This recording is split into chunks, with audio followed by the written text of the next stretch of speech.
Hello, my fellow YouTubers. This is Roy back again. Happy holidays. The year's coming to an end, and it's time to reflect. Before I get into my stuff, it's time to give Vinny his Christmas gift. And with doing that, he knows it's beef bones day. Merry Christmas, my boo. Let's go on. So yesterday I spent about 6 hours of my day off cleaning my workshop. I started from this end. So over here, this table is clean. Everything is in order. Everything's put away.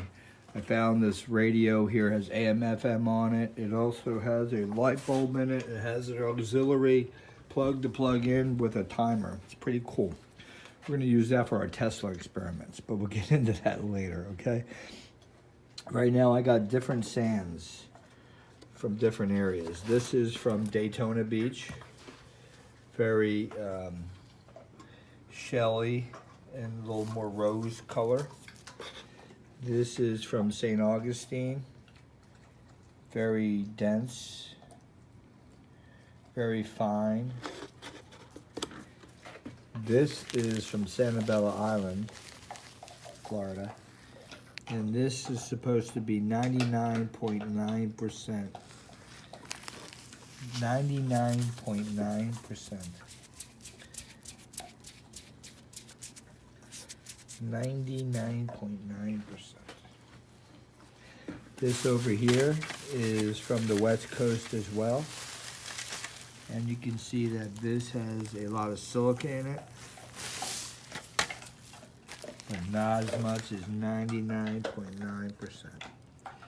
This sand right here took some heat.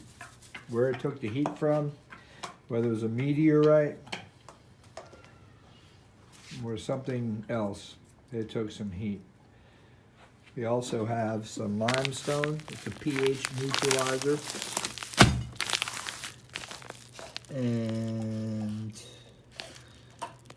calcium carbonate acts as a neutralizer. It's used for the ability to absorb and neutralize acids.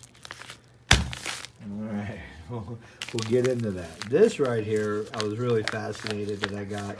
This is volcano dust, okay? And this is called a zomonite. I guess that's how you pronounce it. Trace minerals, okay? And this right here says contains over 67 trace minerals and is certified organic by yada yada yada. And it's very ultra fine water flowable. Okay, we'll just leave it at that. Neutralizer, sands. We're talking organic materials. We're going to dig into them and see what other attributes they have about themselves. Clean this table off now. This is the electronics table. This is where we're going to test stuff for frequency, test stuff for wave, what wave we're using. Over here in Ed's wheel, I got all this area cleaned out, and we're going to put a couple pipes in the ground, put some systems in the ground. We're going to work through Ed's works. Over here, this table was 2 feet tall of everything. Got everything put away. Got my little Tesla selection of some top loads. I got some Ed Leedskalnin's magnets. Got all the wire. A couple PMHs. A couple things that Scott Russell, when he was here, from Made by One Man. Check his channel out if you never did. He's a good friend of mine. Got the engine block. All my plastic PVC pipes for Tesla coils. Got my capacitors here. Each bottle is 1 nanofarad, 15,000 volts, 60 milliamp. NST. Little portable heater, PMH. Got some new wire in. Got my wire turning device. Got my safe coils over here. Got some extra pipes. Microwave. And the microwave's not for anything other than electronics. And one of the cool thing is, I was at the house installing a kitchen, and they were throwing away all of these. So we have a bunch of batteries, and I was checking them. They seem to be all okay. So with that being said, I think it's time to take the Palace, the workshop, off the grid. I'm gonna disconnect that wire and have them run off battery collection there that you're seeing. Also, I got my 2000 watt power inverter I had a couple years ago. Got my charge controller. And we're gonna do two things. We're gonna pick this up. Pick this out of the trash. Somebody was throwing it away. I'm gonna take the wheels off. And we're going to make a wind turbine.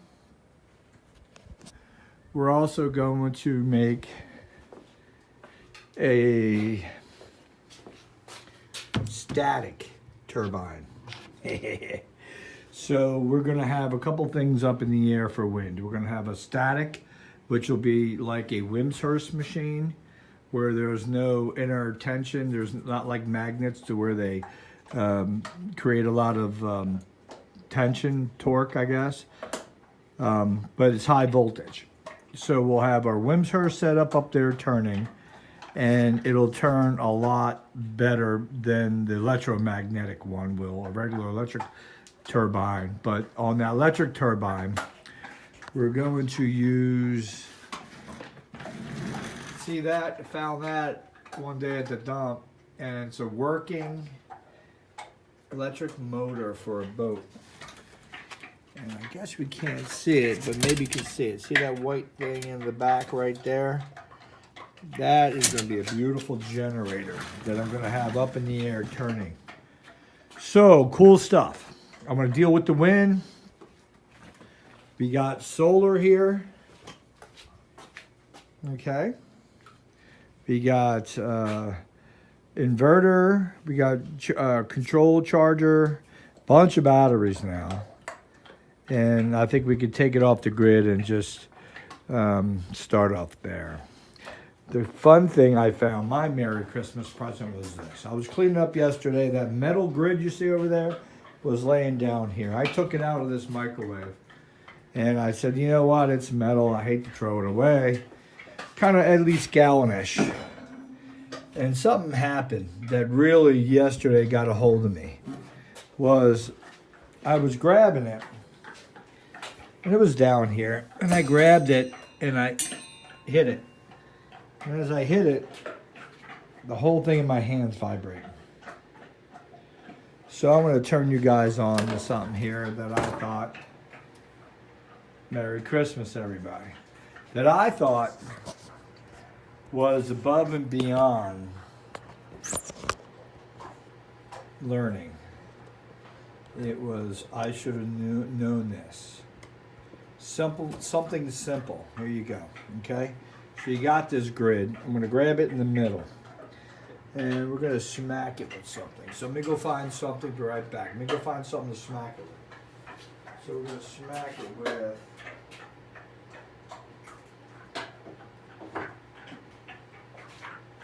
Just use this piece of metal. So I'm going to smack it on the end. And what we're going to do is we're going to...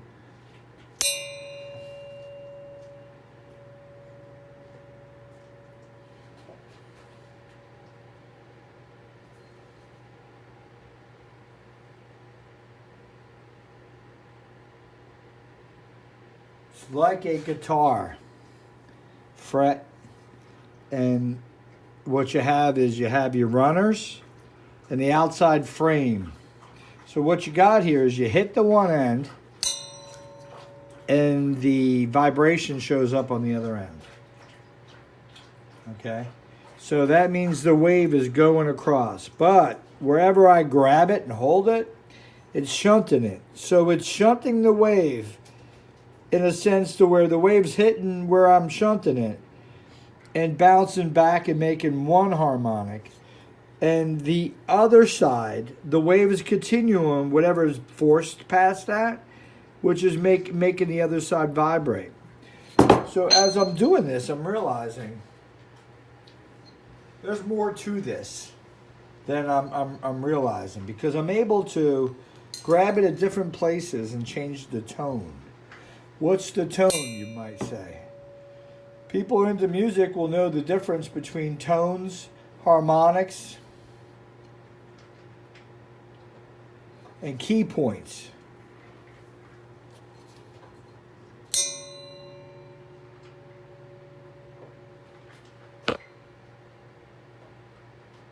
Hopefully you can hear that vibration going on. Major, major, major vibrational. Very vibrational. We'll just call that as keyword of the happy Festivus holiday. Festivus. Anyway, cool stuff. Let's pretty much end this video, but we'll end it in a sense that the outside frame and the lines in between became ribs.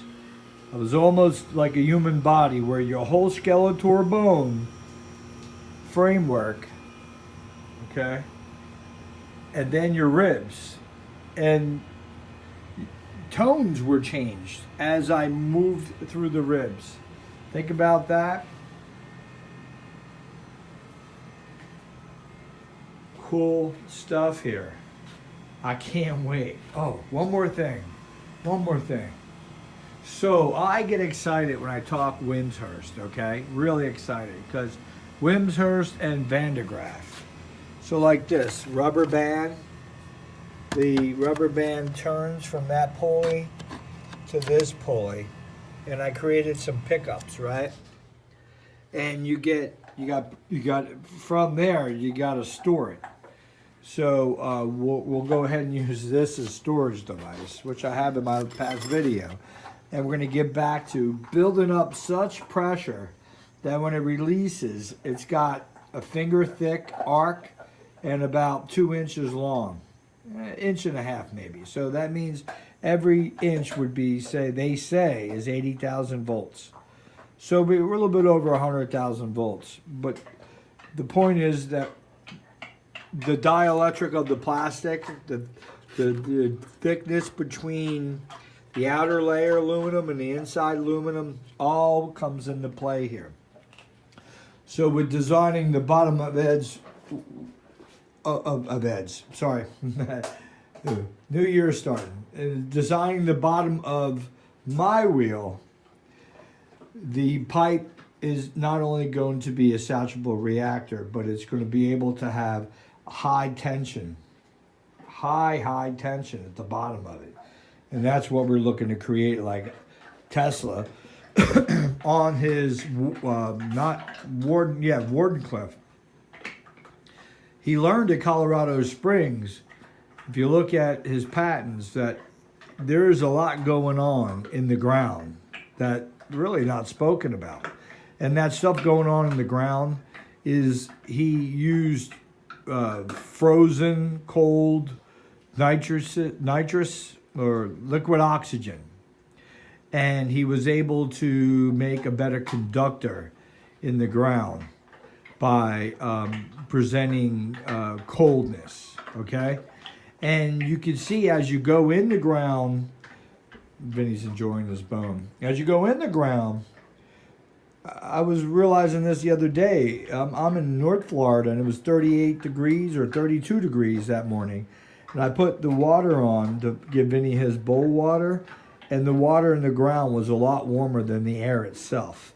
And it was noticeable because I'm in the air and feeling the air, and the water felt warm, like it was coming lukewarm out.